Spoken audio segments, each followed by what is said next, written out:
students, welcome to today's class. This is Sushmita Nath welcoming you to Science with Sushmita. Today we will discuss some new concepts of science. Come, let us start. You observe many changes taking around us, and in the field of say crops, they change from time to time. They grow in size. Sometimes you see that leaves fall from trees. Sometimes you see that the color of leaves change when they are dry. Flowers bloom, from bud it becomes a flower, and there are many more changes happening around us. Even if you see your own size, you will realize that you have grown taller, you have become fatter, maybe you have put on weight. So these are all different types of changes that we see around us. And some of these changes be grouped together? Means, is there any criteria on the basis of which we can categorize them? Let us see. Can all these changes that we have discussed, or everything that happens around us, are they always reversible? Means, do we or are we able to get back the material from which we had started? Suppose you take a balloon and blow it. Okay, now you blow it in such a way that it does not burst. So what you observe, you see that the shape and the size of the balloon have changed. Now if you remove the air from this balloon, what will happen? Yes, it will again become like this as it was. Let us see another example. Take a piece of paper and fold it to make a toy aeroplane. You can play with it and have lots of fun. Now, once you are tired of playing, you can unfold it again. When your mother makes dough for chapati, you can take some dough and make a ball and try to roll out a roti. Now, maybe you are not happy with the shape of the roti. So, what you can do is you can change it back into a ball, or you can add the ball back to the dough.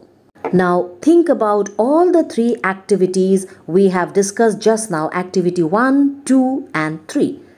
What do they have in common? Was it possible to get the balloon back to its original shape and size? Was the size of the paper same as before and after making an aeroplane? Was it possible to get back the ball of the dough again? So, what do you conclude from all these three activities? In each of the three activities, is it possible to get back to the material with which we started our activity? Yes, it was possible. That means the changes occurring in these activities can be reversed. Such changes are called reversible changes. Now, let us repeat the same activities with a difference. Take the same balloon which you took in the first activity. Now blow it to its full size and tie its mouth with a string. Now prick it with a pointed pencil or a needle. Oops! It bursts. Take the same piece of paper which you used in activity 2. Draw an aeroplane on it and cut along its outline. Roll out a roti from the ball of dough again and bake it on a tawa. Now, if I ask you the same question again, that is the activities, the changes that you have seen in activity 4, 5 and 6, can they be reversed? No, they cannot be. Such activities which cannot be reversed are called irreversible changes. Children, you must have seen a potter working on his wheel. He shapes a lump of clay into a pot. Can this change be reversed? He then bakes the pot in an oven. Now can this change be reversed? So here are some common changes which you have to identify, those which can be reversed and those which cannot be. Like the first one, boiling of an egg. Then preparing of idli from its batter. Then drying of wet clothes. Then knitting of sweater from woolen yarn. Then converting grains into its flour. Then heat up some cold milk. Next, straighten a string to a coiled string, changing of a bud into flour, making of paneer from milk, preparing biogas from cow dung, stretching a rubber band and then bringing it back to normal. Could there be other ways to bring a change? We all have seen the tools which are used to dig the soil. Have you ever seen how the iron blade in these tools is fixed to the wooden handle? The iron blade of these tools has a ring in which the wooden handle is fixed. Normally, the ring is slightly smaller in size than the wooden handle. Now, how to fix it? So, what is done? The ring is heated, and as it is heated, it slightly becomes larger in size, that is, it expands. Now, it is easily entered and gets fit into the ring, and when the ring cools down, it contracts and gets back to its shape and becomes tight. Such a change is also used for fixing the metal rim on a wooden wheel of a cart. Here again, the metal rim is made slightly smaller than the wooden wheel, and on heating, the rim expands and fits onto the wheel. Cold water is then poured over the rim so that it helps the contraction faster. You must have also observed that on heating or boiling, water slowly decreases and starts changing into vapor. Also, if ice is kept in open, then it starts melting. Can we change this molten ice that is in water form back to ice? Can we change vapor back to water?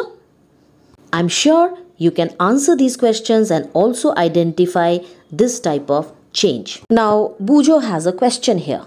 He has noticed that road construction workers heat a black material called tar for repairing a road. Now, he wants to know whether the change caused in tar by heating can be reversed. Yes, children, it's just like melting of wax. When this tar is heated, it melts, it starts flowing. But again, when it cools down, it becomes hard. If we heat it again, definitely it will melt again. Now, Paheli wants to know if you have ever seen a blacksmith making some tools. How does a blacksmith change a piece of iron which is so hard into different tools? A piece of iron is heated till it becomes red hot, and then it becomes soft, and when it is beaten, it can be given desired shape. Children, you can do this activity at home. Take a small candle and measure its length with a scale and note it down. Now fix it at a suitable place and light it. Let it burn for some time. Now blow out the candle and measure the length again. Now definitely you will find that length has become lesser. Can the change in the length of candle be reversed? If we were to take some wax in a pan and heat it, can this change be reversed? We can repeat this activity with an incense stick, agarbatti. Wait till it burns completely. What are the changes that occur in this agarbatti? The stick burns to produce some new materials. What the new materials are? This is ash and some gases. We cannot see the gases, but we can feel them from their pleasant smell. Can this change be reversed? And what about the change which occurred in the matchstick when you used for lighting the candle or the agarbatti? You guessed it right. These changes cannot be reversed, and so these are called irreversible changes. Now, what about those changes where some objects, some materials mix together? Say for example, if we mix salt with water, can these changes be reversed? You can see many such examples in your surrounding, and you can now easily identify changes as reversible and irreversible. Here are the questions taken from NCERT textbook exercise. Hope you all can solve these questions based on the knowledge obtained from this video. So students, I hope you have understood the topics that I have covered in this video. Until I come up with my next video, keep learning, enjoy learning. Thank you.